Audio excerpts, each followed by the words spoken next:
હેતાર. પછી તમારા ઘરમાં કોણ કોણ રહે છે? તારા પપ્પા. પછી બીજું કોણ રહે છે?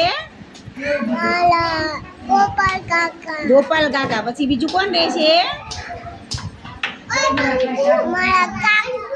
તાર કાકા. પછી દાદા. પછી ભાઈ રહે છે? હે મમ્મી રહે છે? મમ્મી નથી રહેતા? મમ્મી રહે છે ઘરે? હા, તો મમ્મી નામ નહીં બોલવાનું. તાર ઘરમાં કોણ કોણ રહે છે? કાકા. પછી પપ્પા રહે છે?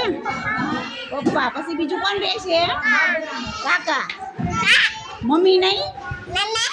મમ્મી એમ ન કરાય ભાઈ બંને, એવી રીતના ન પકડાય. જો આરવ સમજો તો બીજું કોણ રહે છે તારા ઘરમાં? એ આરવ, તારા ઘરમાં કોણ કોણ રહે છે? તારા ઘરમાં કોણ કોણ રહે છે?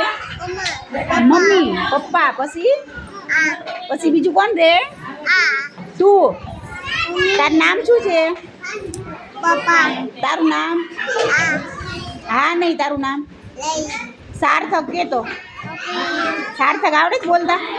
સાર્થક બોલતો નહીં? બોલ તારું નામ બોલતો.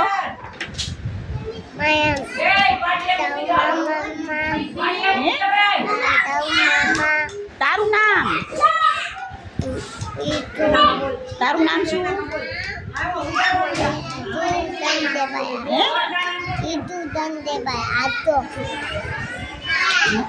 પછી તમારા ઘરમાં કોણ કોણ રહે છે? પપ્પા, પછી મારા બા, પછી મારા આપા,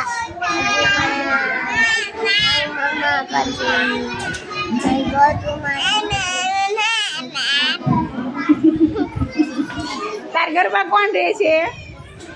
આરવ, તાર ઘરમાં કોણ કોણ રહે છે? બોલતો. ભાગી ગયો તો બોલતો બોલ.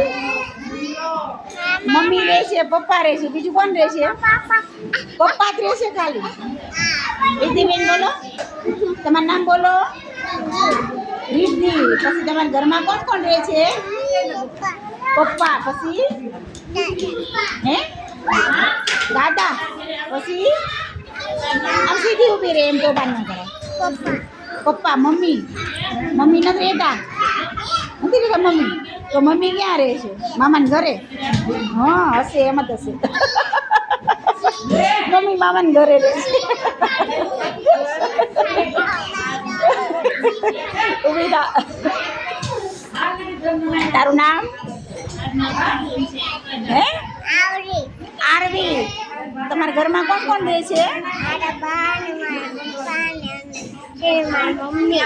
મમ્મી. પછી માસી. પછી બીજું કોણ રહે? પછી પપ્પા.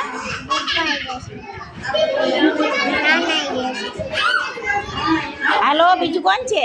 બોલો, તમારું નામ બોલો. પ્રાચી. તમારા ઘરમાં કોણ કોણ રહે છે? મમ્મી, પપ્પા,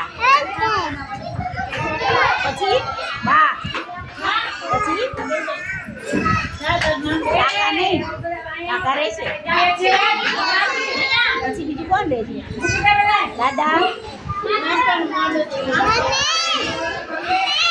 ચાલો, તમારું નામ બોલો. તારું નામ શું? તારું નામ બોલ. તારું નામ? પ્રિયાંશી. કોણ કોણ ઘરમાં રહે છે?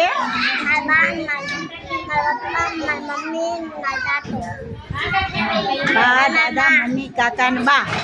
સરસ.